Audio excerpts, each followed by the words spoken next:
In today's video, I'll be showing you how I made over $8,000 trading the German DAX. So jumping straight into the charts, we have the German DAX up here on the 4-hour chart. Now, I do prefer to trade along with the trend. However, there is a time and a place for me to counter trade the overall prevailing trend. What I mean by that is if you jump to a daily, we can see quite clearly that we're pushing to the upside. We're very much bullish overall on this asset. It's high highs, high lows. However, we got to a point where all-time highs were actually just reached on my brokerage account. It was not quite taken on my data feed here on TradingView, but it was on Tradelocker. So this was my daily swing point. I'll just mark on here, and the all-time highs previously was over to the left, and it had just wicked that. And then on the 4-hour time frame, we saw this, where we had a bullish candle followed by a bearish candle, and price started to pull away from there. So I know that 90% of the time when I'm looking at a 4-hour consolidation, which is basically what this is, sideways price action movement, run on liquidity to then continue to the upside, right? Eventually it should be breaking out to the upside with momentum in order for me to, at that point, so high in the move, to be continuing a buy position. So I don't want to be buying, if I show you here, in this area, because we're so close to the high of this consolidation and this daily and 4-hour range that price could quite easily pull back and then take me out and then continue later on. So, and this is exactly what I was telling my community, what I was telling my mentees. I'm expecting a pullback first, and I'll show you the screenshot of the outlook that was posted in Discord beforehand now, and also running into what I had marked up at the time as an internal 4-hour low, which is a liquidity pool. It's a draw on price. So overall trend was to the upside. Daily 4-hour were bullish, right? But we just wicked the highs. We saw an instant reaction back to the downside. We'd not seen a close and commitment to the highs to then continue, which would have looked something like this. And then we'd have a consolidation on the 15-minute time frame to continue buys the following day. But we did not have that. We wicked above and then retraced back inside the range. Price is starting to fall away. This is just 4-hour work for now. We have expectational targets in terms of this internal 4-hour low, and we also have internal 4 hours all the way down here, which price could easily have gotten to as well. But looking at counter trend positions, so you're going against the higher time frame trend, I tend to want to be in and out like 3 to 1, 4 to 1. I'm not looking for 10, 12, 15 to 1 positions when I'm trading against the overall higher time frame. When I'm trailing my stop loss, like I've shared in previous videos, go and check last week's out if you haven't already. But that one is when we're trading continuations on a higher time frame. So we're trading along with the higher time frame trend, expecting price to continue much further, and therefore you can trail your stops, locking in more profit. When you're counter to the overall trend, you can expect much shorter positions. Like, I'll show you an example. We see a break of structure to the upside. If you're selling this, look, it's short-lived because it mitigates the previous support and then it breaks to the upside. If you're shorting this, it comes down, it takes liquidity, and then it's back to the upside. So your downside potential in terms of your selling pressure and your risk to reward ratio is a lot shorter when you're counter to the overall trend. Anyway, this was a short-term position anyway, anticipating price to come into at least this 4-hour zone, and my outlook looks something like this. At that point, I'd be waiting for at least a 15-minute market structure shift to the upside before then starting to take buys, which funnily enough we are at right now, which I'll show you at the end of the video. So if I'm expecting lower prices, now we can jump to the 15-minute and have a look to see if we've had at least a 15-minute market structure shift to the downside, because that's really all you need. You don't need to overcomplicate things. You've done most of the work already in what, 5-6 minutes.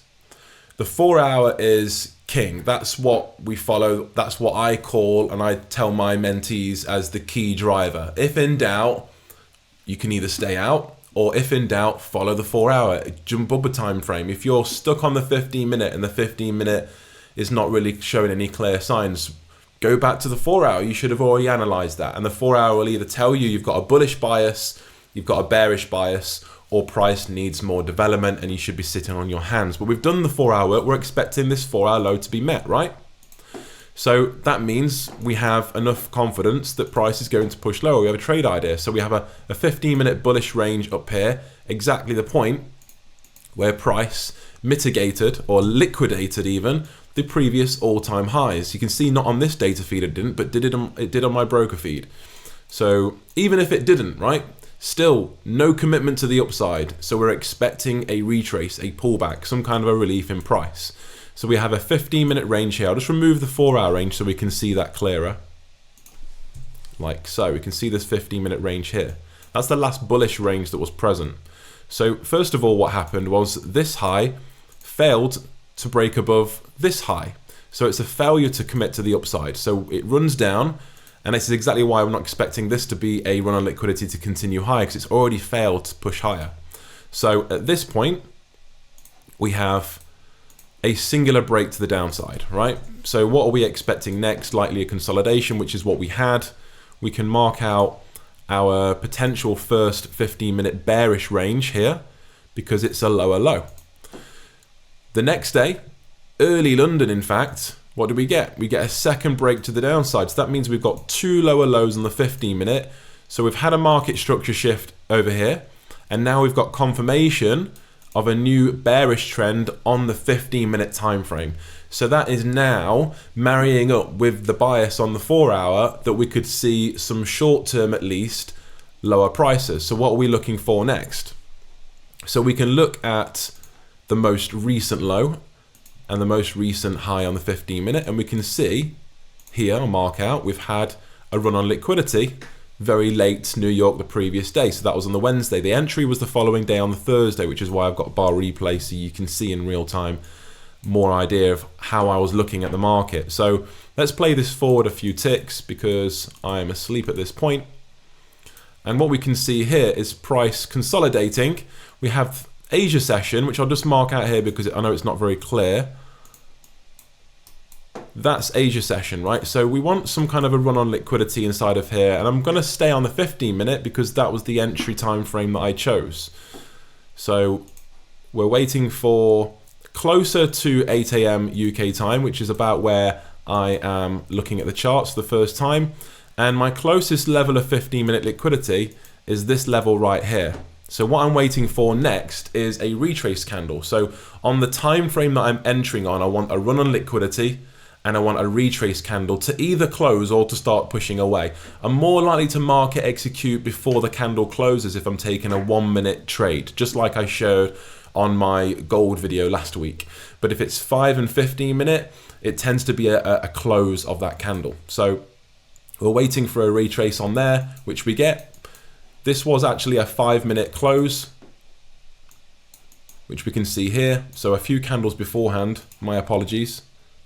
I will share on the screen actually the running trade while it was active on the screen now, and I'll also show the profit once the trade had been closed now as well, just so I've got some proof that I actually took the trade. So my stops were placed above this high because having confidence that price was going to head in that direction, especially seeing that push away very shortly after, within 10 minutes after.